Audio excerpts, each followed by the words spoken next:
And now it's accepted officially. The last quarter, the growth has been just 5%, down from 8% in the first quarter of 2018.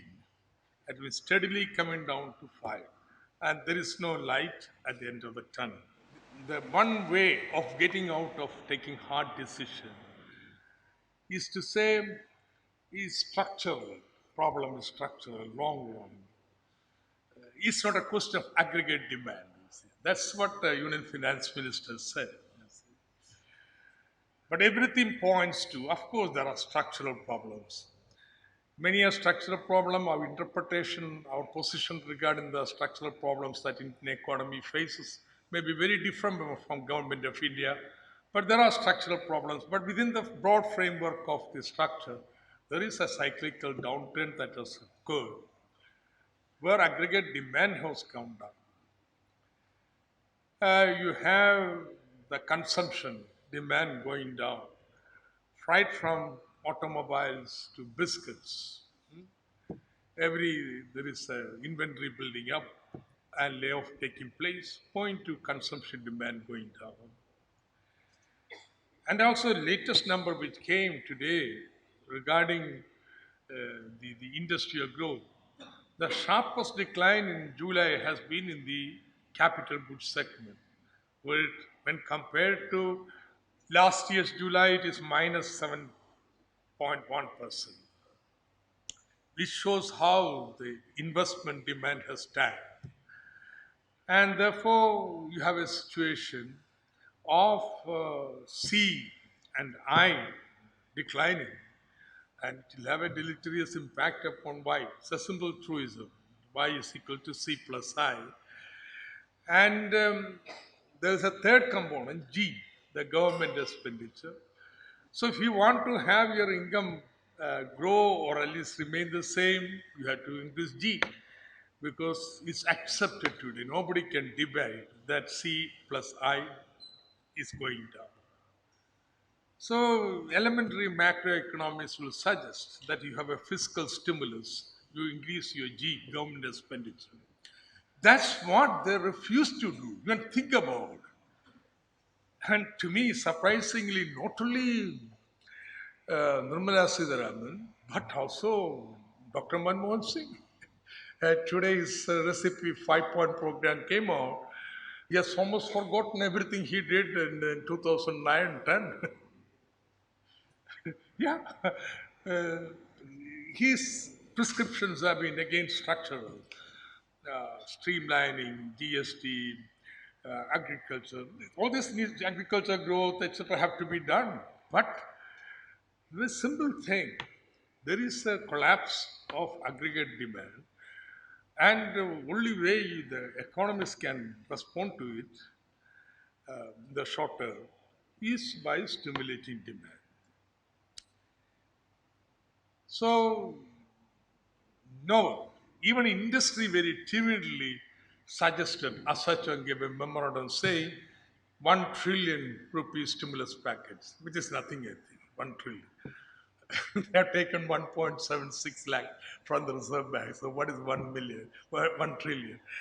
But nevertheless, even at least they suggested, you see, but it was um, just brushed aside. When 1.76 lakh rupees from the Reserve Bank reserves came, everybody thought there's going to be a stimulus package they're making.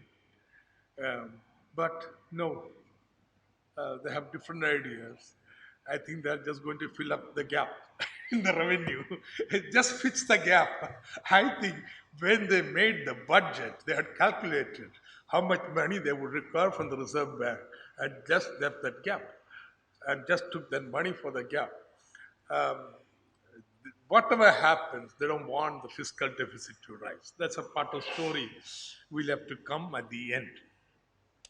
So I think from my position, no, my position is that what we require is something like what we did in 2010, big stimulus package.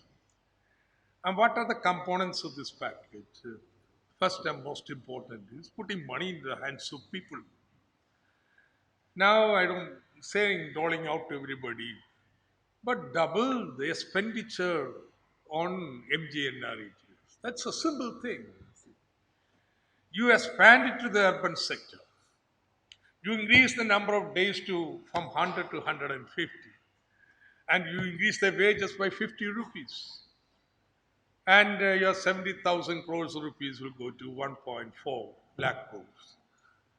And that will immediately bring money into the hands of people.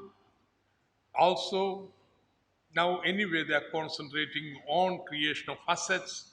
Assets will be built in the rural areas. Some steering will take place. Some stimulation. At least biscuits they will buy. Though if they may not buy the cars, so definitely biscuits they will buy. Now, second would be biscuits are taken care of. How do you take care of the cars?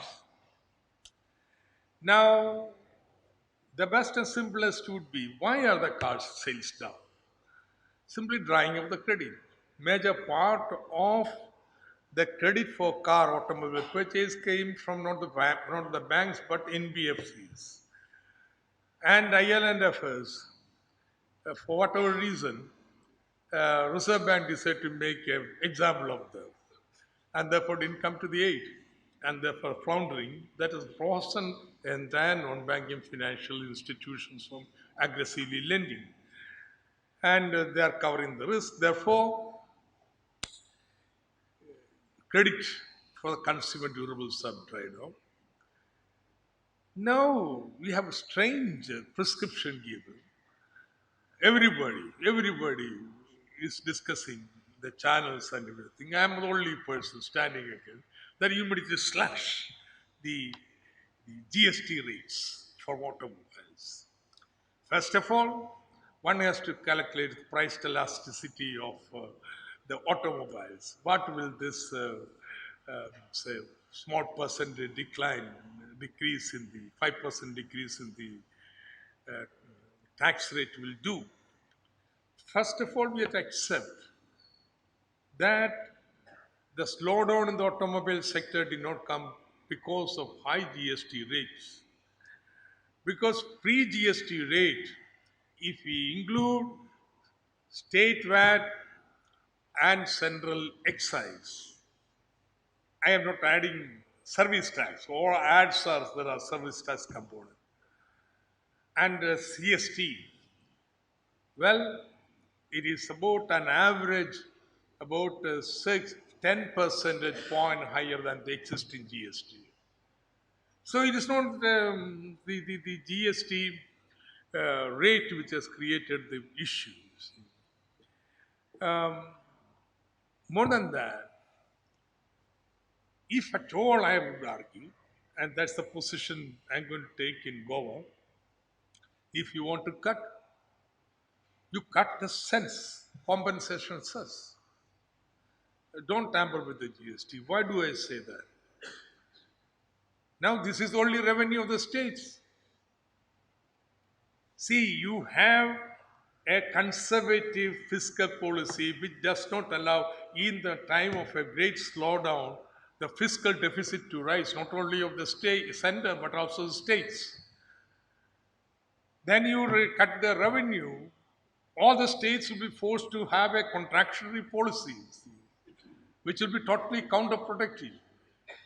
So then the question raised is, suppose you reduce the cess, compensation cess, then how will you compensate the states? I'm saying very simple.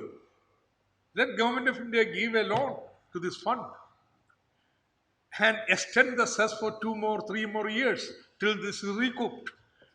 It is supposed to end in fifth year. No, let it go on to seventh year. What does it matter? It is not of any fundamental constitutional principle that is involved.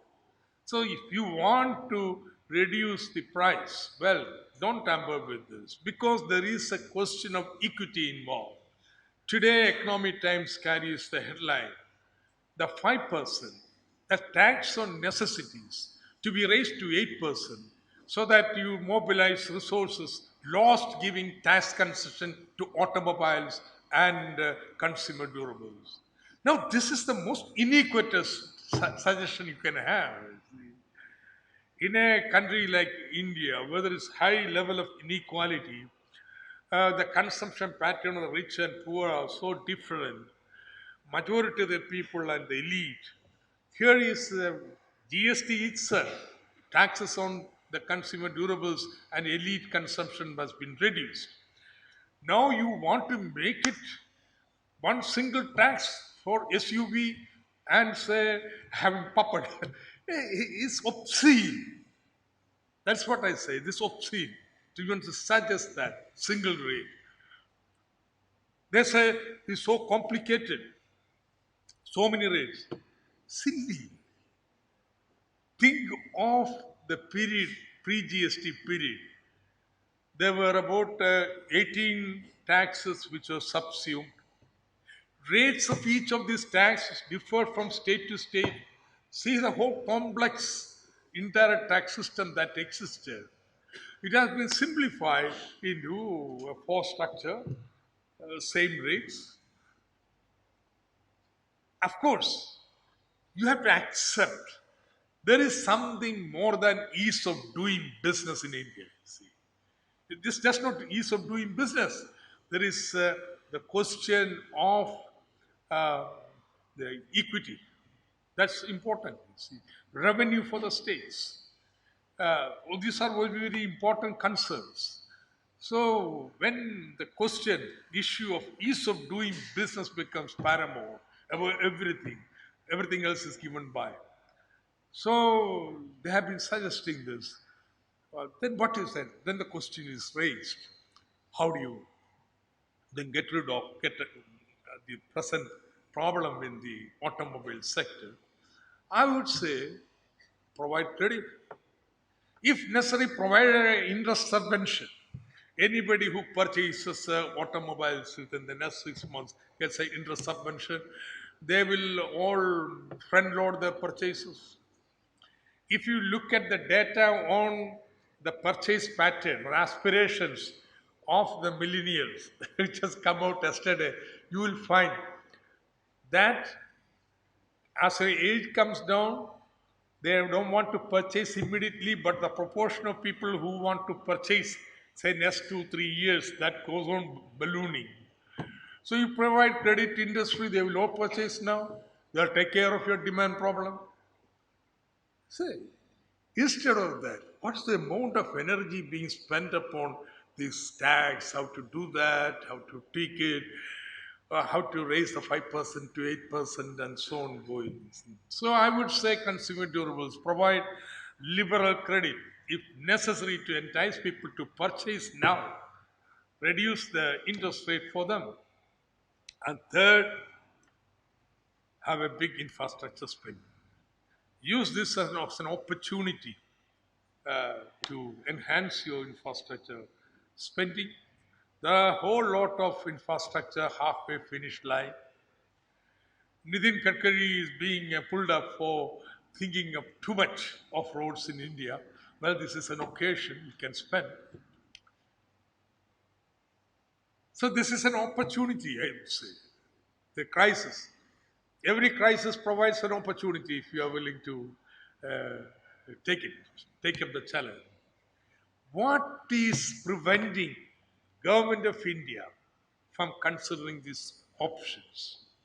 Each of these options I suggested would result in an increase in the fiscal deficit, something they can't.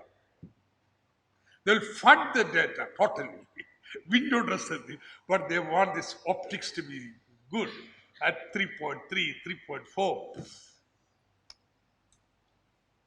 Whom are they trying to show? And that's a big question of today's Indian economy.